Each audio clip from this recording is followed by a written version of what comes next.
Hi, my name is Kim and my favourite colour is pink. I promise there's a point to this. I thought since I'd made a few videos already doing book related things that were kind of to do with my little particular niches that I thought I would do another one, and that is reading books with pink covers. I have a pink Kindle case, I have a pink phone, I have a pink phone case, I have pink jackets, I have pink cardigan, I'm looking at it right now. I have a lot of pink things, and I realised recently that I picked up quite a few books that were a little bit pink, and so I thought that I would read a few of them for this video and see whether books with pink covers continue to bring the pink joyous vibe that I exude in life. So in this video I'm hoping to read 4 different books that all have pink on the cover. I have started one today, so I'll start with that one, which is the 3rd book in the Emily Wilde series. It's Emily Wilde's Compendium of Lost Tales by Heather Fawcett.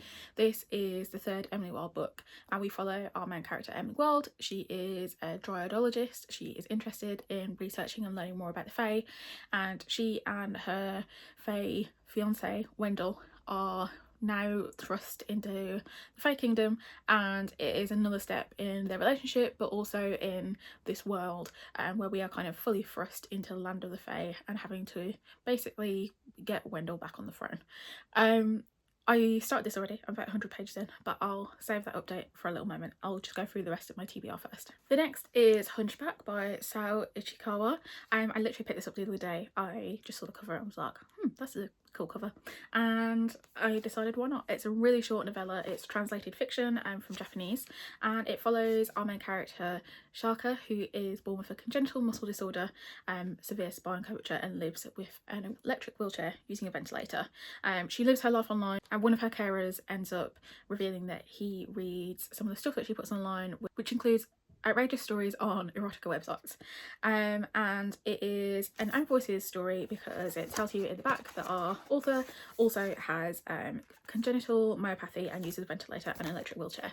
I've seen a little bit for this one. I think it's in one of the recent book awards. That was the kind of shelf that I picked it up from, and I thought it would be a really quick read and a really interesting read.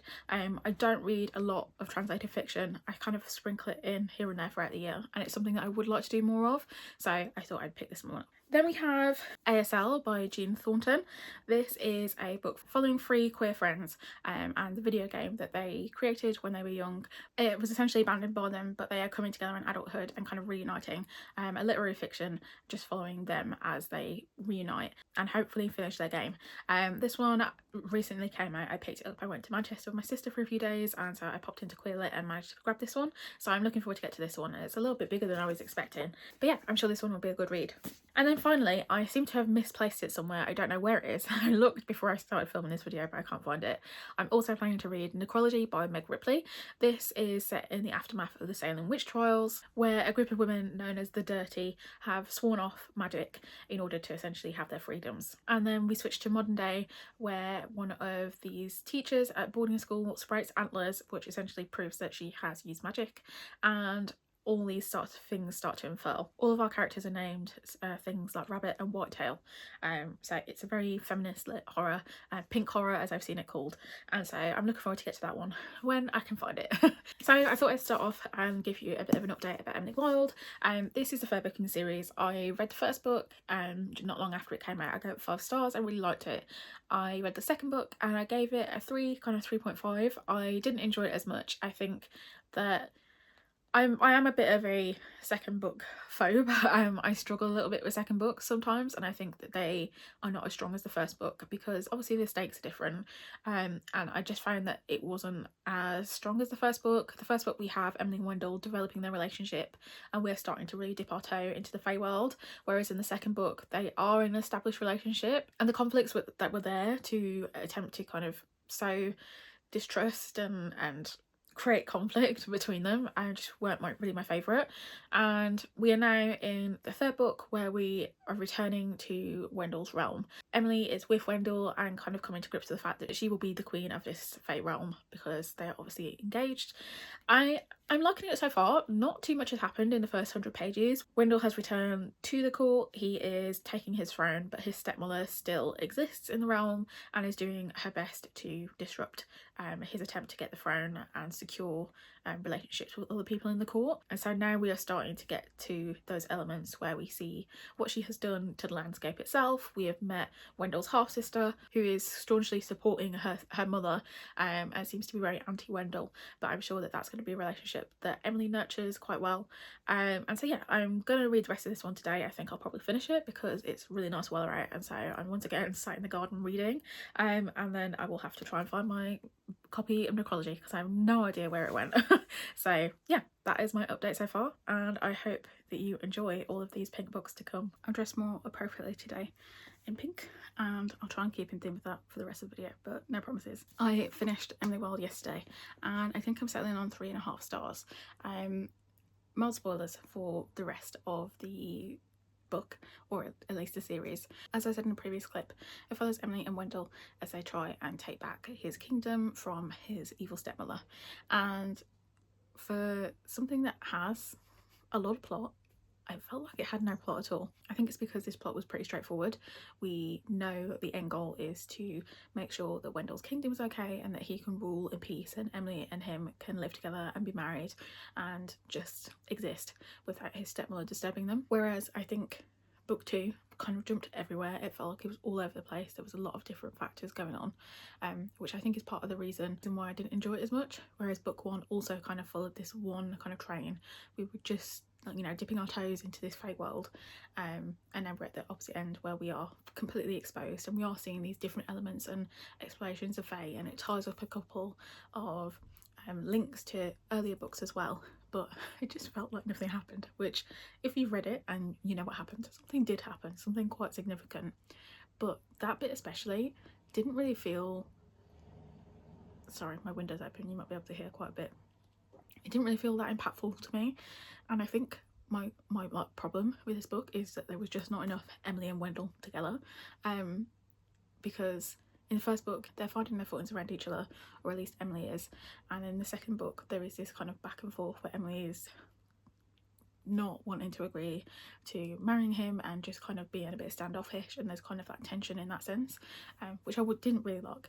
But in this book I almost thought we'd then flip back to, well, I don't think that, because Emily as a character is kind of just not that way, but I thought that maybe we would get a little bit more of the two of them. It kind of felt like it was missing that from the book, which is why it held back from being a 4 for me. I did like this more than book 2, and I think it's a nice end to the series, but yeah, that's what my thoughts are on that. In good news, I found my copy of Necrology. It was hidden behind like the middle bit of my shelf, so, and I was like, just look for the spine, and as soon as I did, I spotted it in front of me. I literally tore apart my entire bookshelf looking for this.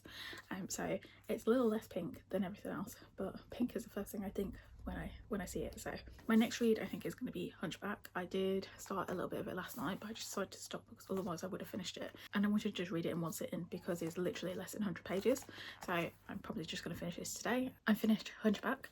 I'm giving this 4 stars. I really liked it. It is a really short story, literally less than 100 pages, about a woman who is disabled, and so it follows her. She is in this group home that her parents have established and kind of set her up for life in, and she spends her time living her life there. She's studying online for a degree where she is talking about disability, and she also is a little bit chronically online in the sense that she tweets kind of seemingly controversial things, like about getting pregnant and stuff, and being able to experience an abortion, which is something that she can't do in her current situation, and also writes erotica online as well under pseudonyms.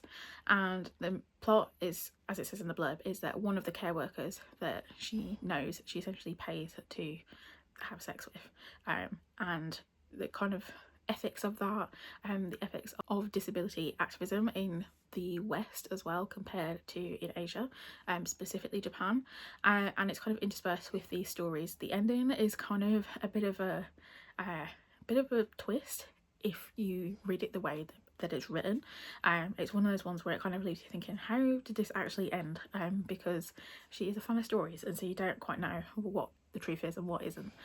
But I thought it was a really interesting read. I thought it had some good conversations about disability, and it was also really well translated as well, I should say. It was translated by Polly Barton.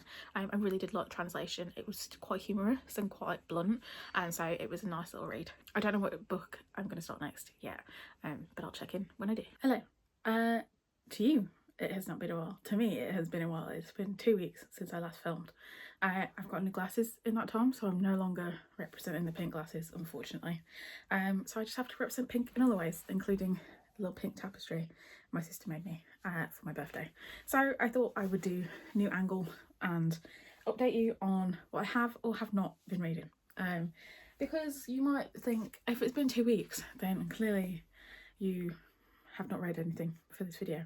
And the answer would be yes, that is the truth. So I started Necrology, and it's going to be a DNF, soft DNF, I'm not sure yet, I haven't decided.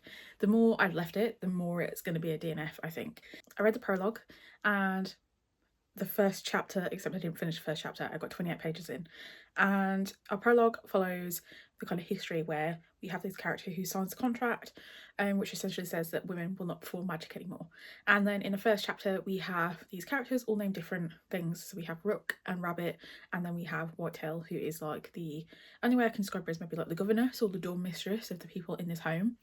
There's also this other character I think called Mouse, who is fairly new and really clings to Whitetail.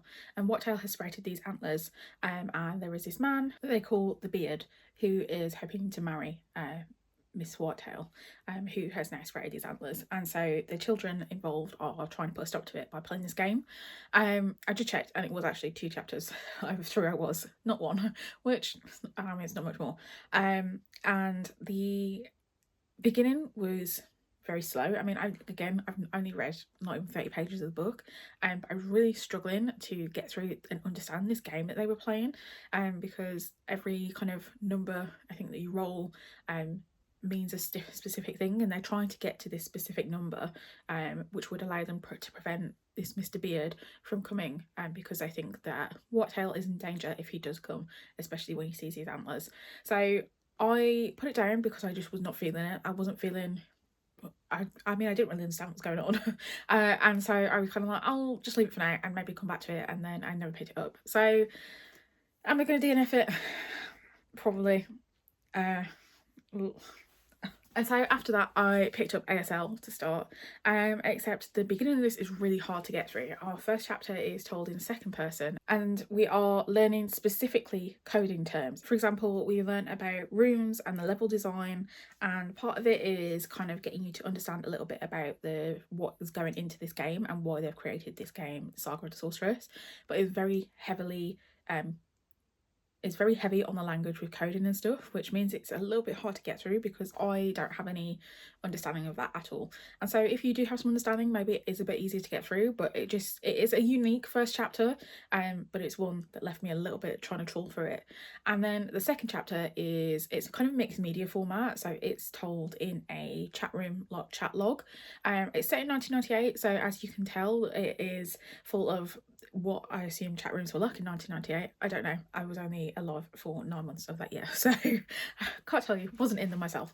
But there is these characters who are going back and forth. We have our main characters, Sash, Lilith and Abraxa, as they were when they were teenagers, and Sash is desperately trying to get hold of Lilith, and we can see that there is a lot of, I mean, a little bit of the kind of fedora tipping guy in there, and lots of jokes that are like teenage kind of inappropriate jokes. And so I like the style. It's unique that it's told in that chat room mixed media format. It is a little bit hard to read also though, because you have to really be paying attention to who says each line. You think that like all the conversation that Sash is trying to have is getting lost in all of these jokes that they're making, and we kind of see the hint of maybe identity starting to come through when Abraxa starts talking about what it would be like to be a girl, and the other guys in the chat are like, why would you want to do that? And like the kind of objectification of Sash as being the only at the time girl in that chat, who is kind of being, says that she's okay with everything that's going on but might seem a bit uncomfortable. I am going to stick with this one though, because I think it's just the first 2 chapters. In the way that they are told, the format is a little bit different, and so it just takes a moment to kind of get used to the format. I think from the 3rd chapter From what I can see, the third chapter is told pretty straightforward, and so while I flip through and there is emails and stuff at a later point in the book, for the rest of the way for now it seems to just be written kind of traditionally. So I'm gonna try and get through this week. It's the start of a new week, so I need to I need to make a start and see if I can move through it, because I have to say, it's not, the Pink book vlog is not, it's not like it's going really well, is it? It's going okay. But I've had a 4-star, I've had like a 3-star, I've had DNF, and I need to get through this book. So this tells me clearly that I need to not believe that Pink books are going to give me 5 stars. Same top, different name. Really funny thing is, I've been intentionally wearing pink for quite a few days, being like, maybe today's the day I'll make an update, I'm wearing pink, and then the one day I do make an update, it's when I'm wearing the same top as in the last clip. Anyway, I'm a little bit further in. I'm now 150 pages in, and we're starting to get a lot more of the kind of characters side of the story. So we met 2 of our 3 protagonists. We've met Lilith and we've met Abraxa, and we've got chapters between the 2 of them. We haven't met Sash yet, and I'm curious to see how that's going to come into play. Lilith has recently been promoted, and the guy that she has been promoted under basically kind of locks her, and so there's a little bit of an uncomfortable situation at work. She has a group of trans women that she kind of meets up with on a regular basis, and they're all at different stages in life, and so they have different political views, and there's kind of that element of the kind of old versus young trans women mindset and understanding of their own identity, but also just kind of the world around them. Like, one of them is a little bit homophobic, and one of them clearly is a Trump supporter, because this book in the present day is set in 2016, but I'll get to that in a minute. And so we have Lilith there, kind of just feeling about day-to-day life, and then we have Abraxa, who has kind of been through a lot mental health wise, doesn't really seem to be in the best place, has moved in with her friend Marcy and Marcy's grandmother, and Abraxa is kind of just trying to get applied for jobs, not really succeeding, and just kind of basically trying to keep her head afloat. In the book, the 2016 election in America has just happened, and then we get a moment where they're talking about the kind of expectations about what they can expect from the first Trump presidency, and obviously this was written pre-2024 election, and so it's a little bit kind of heartbreaking in a way to read this line where this group of trans women who have all got together to watch the election and kind of like commiserate with each other have said they all guessed what was coming: the tanks that would sweep the streets clean of protesters, the passports and marriage licenses revoked, the trans kids who would die. And just with what's going on in the press at the moment, and the fact that all of those things are like just happening like up in the forefront, it's sad really, and it's impactful as well. Obviously with what happened in 2016, I think that people thought things would change, and unfortunately with Trump's re-election things have not changed, and they in fact have only gotten worse. And so yeah, that felt really kind of strange to read that written when it's the present day reality in America. Overall, I'm really lucky in the way that this is written. I think the first 2 chapters are kind of, not that you have to get through them, because I think that everyone probably has their own enjoyment out of them. It's just that they weren't my 2 kind of like favouritely written chapters, but the rest of the writing I am really liking.